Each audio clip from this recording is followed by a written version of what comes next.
Hey howdy hey, my name's Astrovex, how you guys doing? And welcome to Surgery Squad! Nurse, I need cookies! Anyway, today we're doing a colonoscopy. If you don't know what that is, that means we're going up a butt to fix some problems.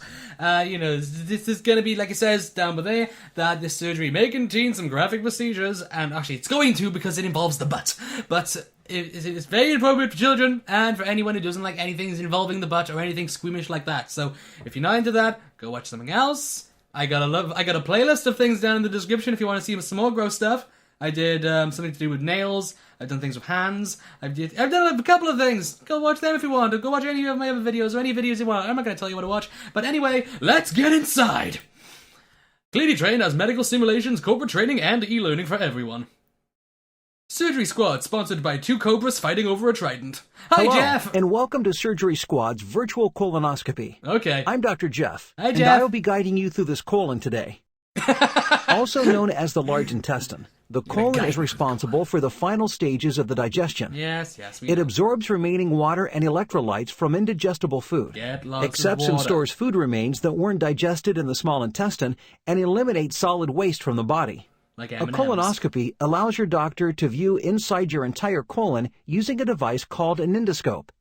As the scope moves into your colon, your doctor views the output on a monitor to check for growths or I really polyps. regret having a big monitor. Ugh. There are several parts to the colon: the cecum ascending, the transverse, the descending, and the sigmoid. And the A squid. colonoscopy Looks like a can snake. check each one of these areas. The one thing about having a colonoscopy is that a doctor can find polyps and remove them immediately. Polyps. This is the most effective way to prevent the development of colorectal cancer. However, you'll need to cleanse your colon 24 hours before the test by taking laxatives or performing a fleet enema. Lots of Also, laxatives. use of the endoscope might accidentally tear the colon walls and cause bleeding. Plus, you'll need to be sedated during the exam, which should take about 30 minutes or longer if any polyps are found. We have a 53-year-old female waiting for her colonoscopy. Let's get scrubbed and take care of this. Okay, we're going to help Pauline. Our patient is lying on her left side, knees drawn up to her stomach. Okay. She's wearing a gown, and we have a sheet draped over her. Good. Let's set her up with an IV drip of the sedative. Okay, so click the vein to start. Oh, I hate anything to do with veins. I do not like my veins. I don't even like looking at my veins. They're freaky.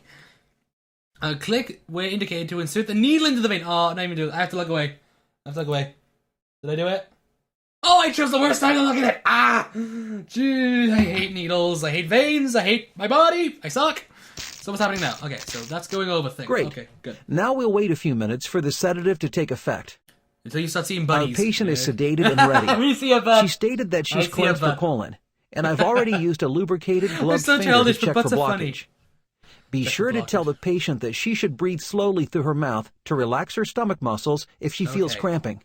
We'll insert the endoscope into the anus and slowly move it into the colon. That looks like a face. The endoscope contains a small camera and light, and a pair of forceps like so it's we can going, remove any polyps we find. First, let's lubricate the scope for easy insertion and passage through the colon. Dr. Jeff has his own lubrication jelly. What kind of sponsor would have him as jelly? Okay, so we're just gonna go all the way over it, like flooby goop, boop bada boop. This is going right up inside you, Pauline. I don't care what happens. I want this coming out of your mouth. That's how deep it's gonna be in. Jeez, Lou, that's a lot. Let's get on the end. There we go. Dr. Jeff's got his work cut out from you. Wanted sponsored lube. This is what you're getting. You're going right up inside this 53-year-old patient, and you'll like it that way. Carefully insert the scope into the patient's anus and slowly move it into the colon. Jeez, Jeff, you gotta board a dinner first. Come on.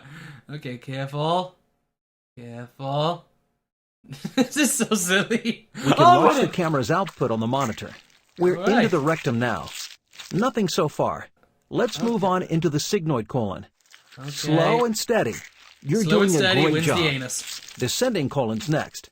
Now's a good time to remind our patient to breathe slowly through her mouth as we do the exam. Okay, Pauline, calm down! Calm down! No, I'm joking. Just tenses up. Grips on. All right, let's move into the transverse colon. Okay, here we go. Okay, now, Pauline, this is not a date. Don't think this is a regular... Looks like we've got a small polyp in the transverse colon. Oh, that's what We'll use the forceps to remove it. Ugh. Okay, click and drag the forceps. Okay. We just go over it, let go, snippy snip. Ooh, Fine pull that work. off. We'll need to remove the scope so we can bring the polyp out. Okay. First, let's use some heat to cauterize the spot and try to stop that bleeding. It's funny how that works, how fire just, like, seals up a wound. I always find Fantastic. Let's slowly withdraw our scope and get that polyp out. Okay, wind it all out. Oh, it's a trick. Let's go back in to check the rest of her colon. Okay, second time, Pauline. Just remember to breathe. Calm down. And in it goes. Remember the name of the colon where we found the polyp? Them's your bowels. That's right. The transverse colon. Yes, the transfer. I know that. I was making fun. Okay, inside we go. Dee-do. God, I didn't know it was so deep. You could hide things in here. Put treasure in your butt for all you know. There could be. Don't go looking, though. God, the noises. I'm so glad I wear my good headphones for this. I feel sorry for the guy who had to make these sounds and, like, in, like, the sound effects room and, like, whatever. It's so gross. Is there any more? Back in the transverse colon now. Everything's looking fine, and you're doing a great job. Now's also a good time to remind our patient to breathe through her mouth slowly. Moving now into the ascending colon. And there's another one. Let's take it out the same way we did the other. Yes, let's get some practice going of removing polyps from asses. I hate that sound. It's horrible thing to do. Let's just, okay, yank this one out of here. Back in the ascending colon now, and we move into the cecum. This looks like an inside of a tree. Good. Let's take out the scope and get our patient into a recovery room.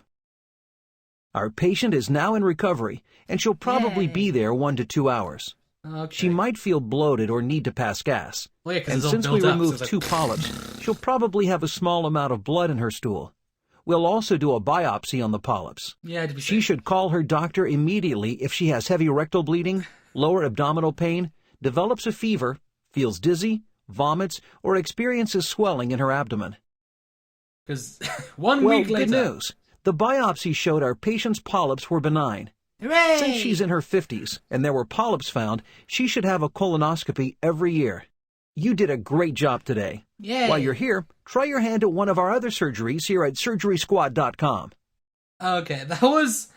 I didn't know what to make of that, because I didn't realize that maybe it's just me, I didn't know a butt could be that deep and whatever. That was like... I feel like you could put like a ladder in there. Like one of those cartoons, you know, where like they pull like something crazy out of a long, deep hole. Don't make a joke about that. But yeah, like I did one of these last week and I did one the week before, so I've made this sort of a weekly thing without even realizing until I looked at the dates earlier.